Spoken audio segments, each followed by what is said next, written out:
সুপ্রিয় শিক্ষার্থীবৃন্দ, গণিত বিভাগ ব্রাহ্মণবাড়িয়া সরকারি কলেজের অনলাইন ক্লাসে অনার্স দ্বিতীয় বর্ষের শিক্ষার্থীদেরকে স্বাগত জানাচ্ছি। আমি মোহাম্মদ কামাল হোসেন, সহকারী অধ্যাপক। আজকের ক্লাসে আমি ফরট্রান প্রোগ্রামিং এর চতুর্থ অধ্যায় নিয়ে আলোচনা করব। এর আগের দুইটি ক্লাসে আমি তৃতীয় অধ্যায় কন্ট্রোল স্টেটমেন্ট নিয়ে আলোচনা করছিলাম। কন্ট্রোল স্টেটমেন্টের মধ্যে ছিল go to statement, if statement, logical if statement, single alternative block if statement, double alternative block if statement, arithmetic statement.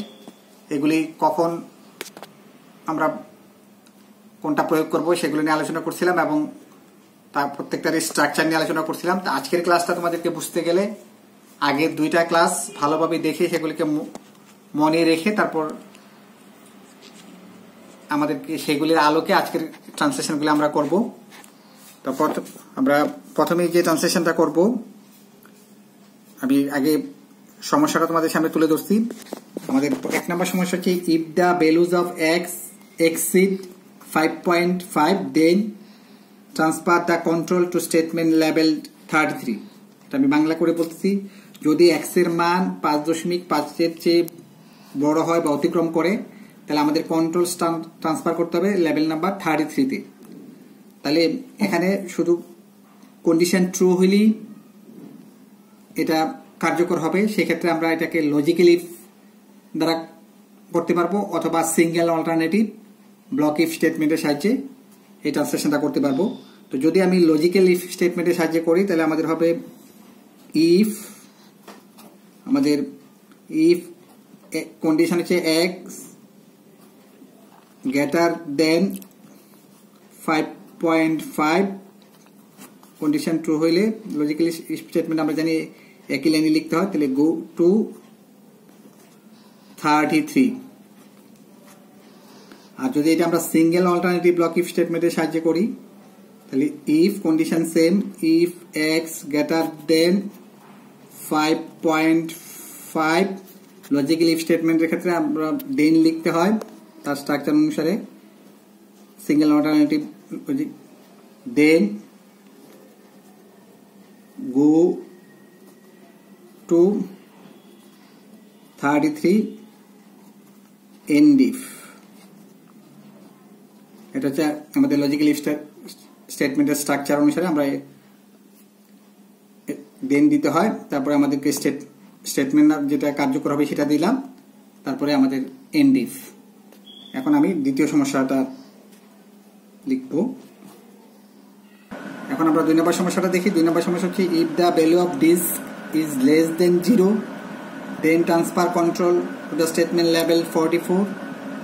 If disk is greater or equal to 0 then transfer to statement level 55. অর্থাৎ ডিস্কের value যদি 0 এর চেয়ে ছোট হয় তাহলে control transfer হবে level number 44 এ।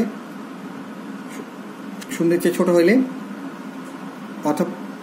অথবা 0 এর চেয়ে বড় হইলে কন্ট্রোল ট্রান্সফার হবে লেভেল নাম্বার 55 এ। এটাকে আমরা ডাবল অল্টারনেটিভ ব্লক ইফ স্টেটমেন্টের সাহায্যে ট্রান্সলেট করব, কারণ এটা কন্ডিশন ট্রু হইলে 0 এর সাথে আমরা কন্ডিশন দিব, কন্ডিশন ট্রু হইলে কার্যকর হবে, অন্যথায় কন্ডিশন ফলস হলেও এটা কার্যকর হবে। যেহেতু দুই দিকেই কার্যকর হবে, ট্রু বা ফলস, সেক্ষেত্রে আমাদেরকে double alternative block if statement ব্যবহার করতে হবে।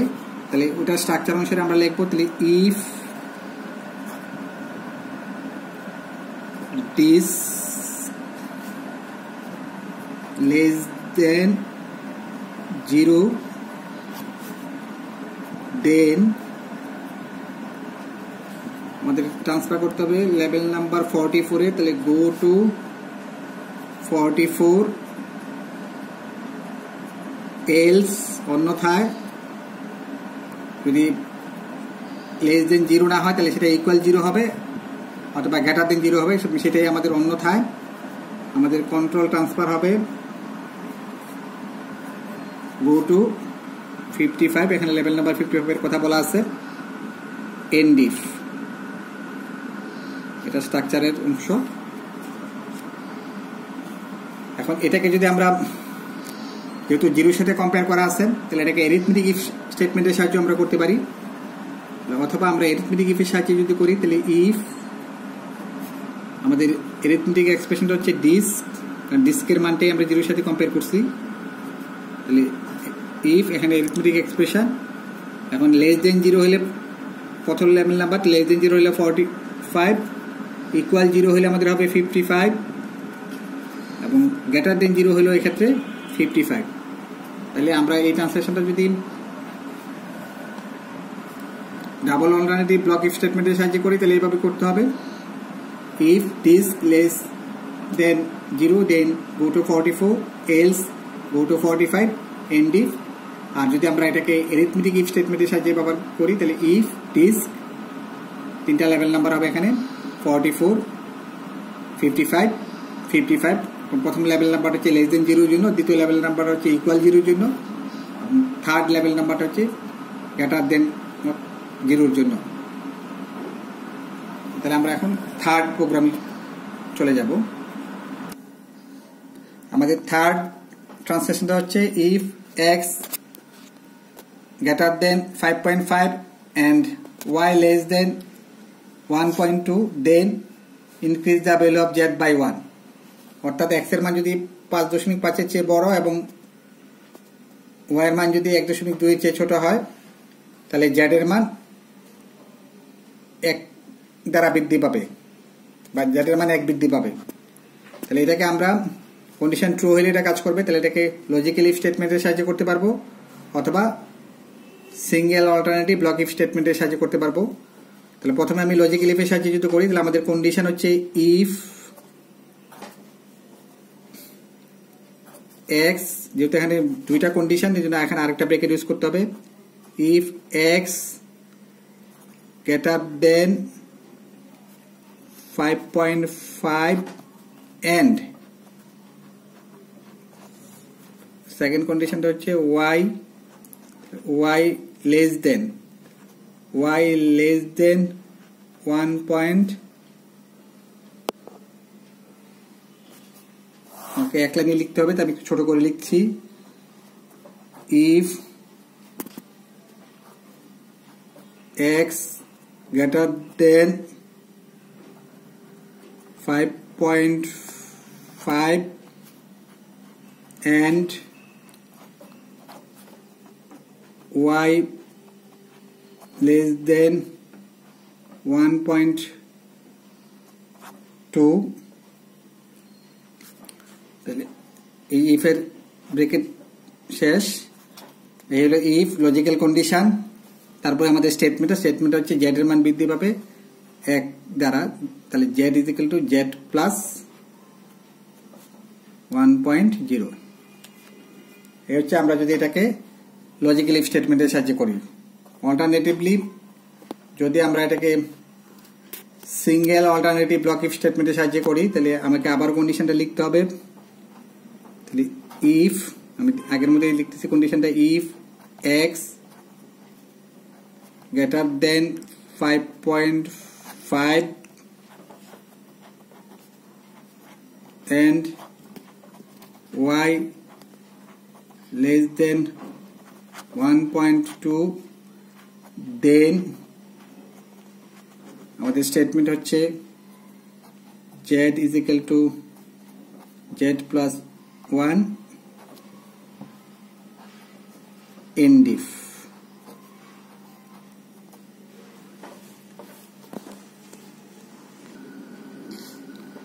আমাদের চতুর্থ সমস্যাটা হচ্ছে if 1 less equal to x less equal to 2 অর্থাৎ x এর মান যদি 1 আর 2 এর মধ্যে সীমাবদ্ধ থাকে then set k = 1 otherwise set k = 2 x এর মান যদি 1 বা 1 এর চেয়ে বড় এবং 2 বা 2 এর চেয়ে ছোট হয় তাহলে সেক্ষেত্রে আমরা k এর মান 1 সেট করব যদি কন্ডিশন ট্রু না হয় আদারওয়াইজ অন্যথায় আমাদেরকে k এর মান 2 সেট করতে বলা হয়েছে তাহলে আমরা এখন দেখতে পাচ্ছি যে ট্রু এবং ফলস দুই ক্ষেত্রে এটা কার্যকর হবে তাহলে আমরা double alternative block if statement ব্যবহার করব। তার সেই স্ট্রাকচার অনুসারে আমরা আগে কন্ডিশন লিখছি ইফ, আমাদের কন্ডিশন এখানে জয়েন্ট কন্ডিশন। প্রথম কন্ডিশনটা হচ্ছে x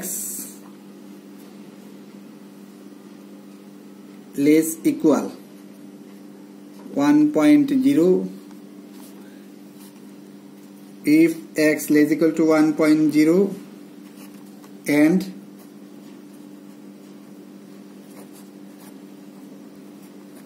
x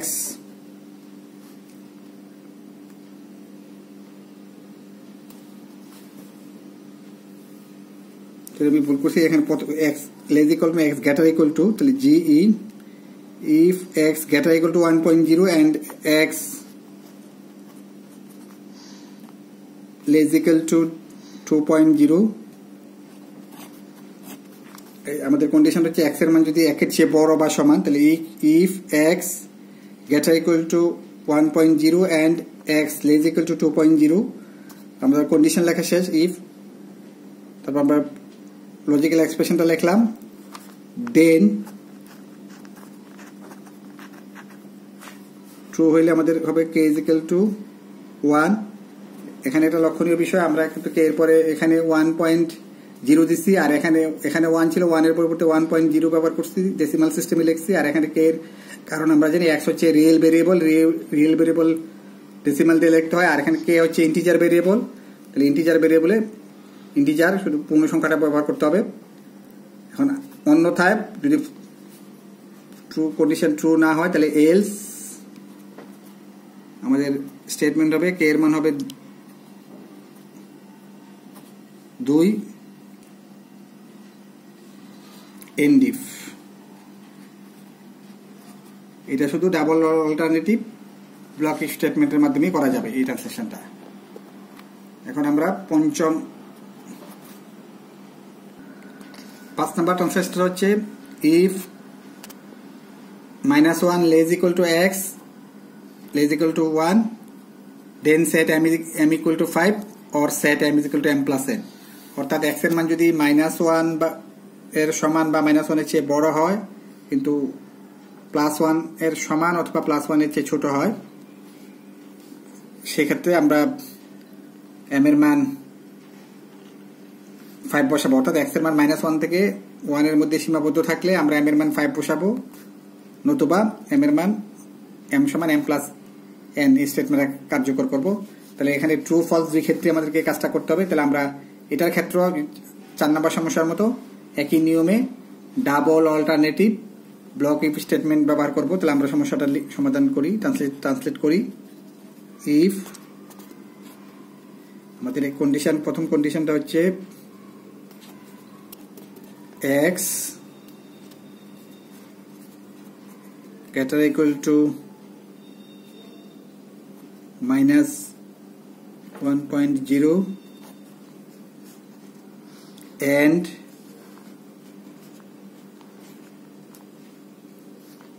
আরো একটা কন্ডিশন আছে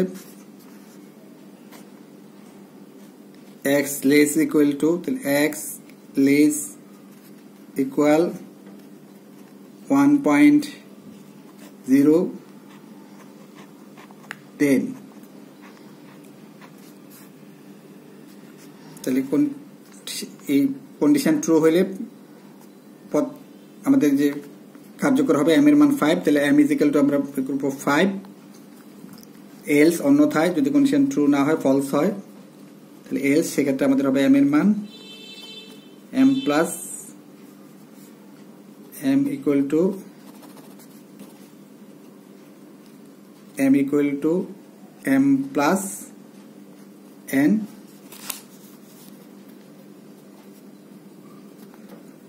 end if। এখন আমরা আরো একটা সমস্যা দেখব। এখন আমরা যে সমস্যাটি অনুবাদ করব, if m divides n, অর্থাৎ n যদি m দ্বারা বিভাজ্য হয়, then decrease the value of m by 3, m এর মান 3 করে কমবে। কন্ডিশনটা হচ্ছে m divides n, অর্থাৎ n যদি m দ্বারা বিভাজ্য হয়, শুধু কন্ডিশন ট্রু হলে এটা কাজ করবে। সেই জন্য আমরা এটাকে single alternative block if statement দ্বারা এই অনুবাদটা করব। ইফ কন্ডিশনটা কি হবে একটু খেয়াল করার বিষয়, শিক্ষার্থীরা একটু খেয়াল করো। n equal, if n equal n by m into m, আমরা একটু খেয়াল করি যে আমি এখানে গ্রাফিকে দেখাচ্ছি n কে আগে m দ্বারা ভাগ করতে হবে, তারপরে আবার m দ্বারা গুণ করতে হবে। আমাদের নর্মালি ম্যাথমেটিক্সের ক্ষেত্রে হয়তো মনে হবে যে এটা ঠিকই আছে, সবসময় এটা ট্রু হবে।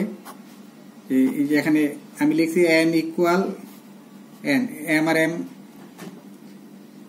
কাটা যাবে, আবার n ই থাকবে, কিন্তু আমি বাগের কাজটা আগে দেখাইছি, তো এখন বাগ আগে করে নিতে হবে।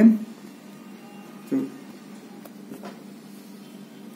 ফরডানে এখানে যেহেতু এটা পূর্ণ সংখ্যা, বাগ আগে করলে কিন্তু ভিন্ন রকম রেজাল্ট আসবে এবং বিভাজ্য না হলে এটা সবসময় ট্রু থাকবে না। এটা আমি একটা সংখ্যার সাহায্যে দেখাবো, তাহলে তোমরা এই কন্ডিশনটা কেন এইভাবে সেট করে সেটা বুঝতে পারবা। তাহলে ইফ কন্ডিশন দিলাম, আর আমাদের যেটা কাজ করবে m এর মান 3 কমবে, তাহলে m সমান হচ্ছে m-3। এখন আমরা দুইটা মান ধরে এটাকে যাচাই করি। আমরা ধরলাম n এর মান n is equal to 4, একটা বিভাজ্য সংখ্যা নিলাম, n এর মান ধরলাম আমরা 12, m এর মান 4। আবার সেক্ষেত্রে 12 4 দ্বারা বিভাজ্য, সেক্ষেত্রে আমাদের কন্ডিশন ট্রু হবে। আবার যদি আমি n এর মান 13 নেই, m এর মান 4 থাকে, তাহলে সেক্ষেত্রে কিন্তু n m দ্বারা বিভাজ্য নয়, এবং সেই আমাদের ক্যালকুলেশন করলে n ইকুয়াল টু এটা থাকবে না। আমি দেখাচ্ছি কিভাবে। আমি লিখছি n ইকুয়াল, তাহলে n হচ্ছে আমাদের 12, প্রথমটার ক্ষেত্রে n 12 ইকুয়াল, আমি আগে n কে m দ্বারা ভাগ করব, তো n হচ্ছে আমাদের 12, তার আমি ভাগ করব m এর মান দ্বারা, আগে ভাগের কাজ, তারপরে আবার গুণ করে দিব m দ্বারা, তার মানে 4। তাহলে এই ক্ষেত্রে ভাগ করলে আসবে 3, 12/4 equal to 3 into 4 equal to 12। বিভাজ্যের ক্ষেত্রে আমাদের কন্ডিশন ট্রু হয়ে গেল। কিন্তু যদি বিভাজ্য না হতো তাহলে কি দাঁড়াতো? তাহলে আমি লিখছি n, তাই n এর মান যদি 13 হয়, তাহলে 13 ইজ ইকুয়াল টু, আগে আমরা ভাগ করব n বাই m, n এর মান হচ্ছে 13, m এর মান হচ্ছে 4 ইন্টু আমি গুণ করব m দিয়ে 4 দিয়ে। তাহলে যেহেতু ভাগের কাজটা আগে হবে, ভাগের কাজটা আগে হলে এখানে মান আসবে 3, কারণ পূর্ণ সংখ্যার ভাগ পূর্ণ সংখ্যাই হয়। এখানে 12কে আমরা যদি ম্যাথমেটিক্সে ভাগ করতাম, তাহলে এখানে আমরা লিখলাম 13 কে যদি 4 দ্বারা ভাগ করতাম, তাহলে আমরা লিখতাম 3.25। কিন্তু ফরডানের শুধু রিয়েলের ভাগের ক্ষেত্রে, অর্থাৎ 13.0 কে 4.0 দ্বারা ভাগ করলে 3.25 হবে। আর পূর্ণ সংখ্যার ভাগের রেজাল্ট দশমিকের পরের কোনো অংশ থাকবে না, শুধু পূর্ণ সংখ্যা থাকবে, তাহলে সেক্ষেত্রে রেজাল্ট আসবে 3। তাহলে 13/4 আসবে 3, তাহলে এখানে আসবে 13/4 এর মান আসবে 3 ইন্টু 4, তাহলে আসবে 12। তাহলে কিন্তু বিভাজ্য না হলে এই কন্ডিশন ট্রু থাকতেছে না। আর লজিক্যাল ইফ স্টেটমেন্টে শুধু কন্ডিশন ট্রু হলেই এটা কাজ করবে। আর আগে যদি আমরা ভাগটা না করি, যদি গুণটা আগে করতাম, যদি আমি ব্রেকেটটা না দিতাম, ভাগটাকে আগে না দিতাম, তাহলে গুণ করার সুযোগ থাকলে কিন্তু 3 4 52 বাই 4, সেক্ষেত্রে কিন্তু 13। তাহলে বিভাজ্যের ক্ষেত্র 4 বার 48, 4 দিয়ে ভাগ দিলে আবার 12, তাহলে বিভাজ্যের ক্ষেত্র ট্রু হয়ে যেত, অবিভাজ্যের ক্ষেত্র ট্রু হয়ে যেত। কিন্তু আমরা যেহেতু ভাগের কাজটা আগে করতেছি, তাহলে এই শর্ত অনুসারে শুধুমাত্র এই কন্ডিশন ট্রু হবে বিভাজ্যের ক্ষেত্রে। আর আমাদের এটা বলছে বিভাজ্য হইলেই এটা কাজ করবে। তো শিক্ষার্থীবৃন্দ, আমরা অনুবাদের কাজ আজকে আমরা এই 6টা অনুবাদ করলাম। এখন তোমাদের রেফারেন্স বইগুলিতে এরকম অসংখ্য অনুবাদ এক্সাম্পলে করে দেওয়া আছে। আমি সেখান থেকে কিছু গুটি কয়েক অনুবাদ আলোচনা করে দিলাম। এখন তোমরা উদাহরণে যে অনুপাতগুলি দেওয়া আছে সেগুলি এখন নিজেরা করবা, কিন্তু তার আগে তোমাদেরকে আগের যে দুইটা ক্লাস আমি বারবার বলছি, বিশেষ করে ইফ স্টেটমেন্টগুলি কখন আমরা ব্যবহার করব, কোন ধরনের ইফ স্টেটমেন্ট, এবং ব্যবহার যদি করি তাহলে তার স্ট্রাকচার কি হবে সেটা আমাদের জানা থাকতে হবে। কারণ সেই স্ট্রাকচার অনুসারে আমাদেরকে লিখতে হবে। অবশ্যই জানা থাকলেই তখন তোমরা এইগুলি করতে পারবা এবং বুঝতে পারবা। তো এই পর্যন্তই থাকলো আজকে। পরবর্তী ক্লাসে আমরা অন্য কোনো বিষয় নিয়ে আলোচনা করব। সবাই ভালো থাকো। আল্লাহ হাফিজ।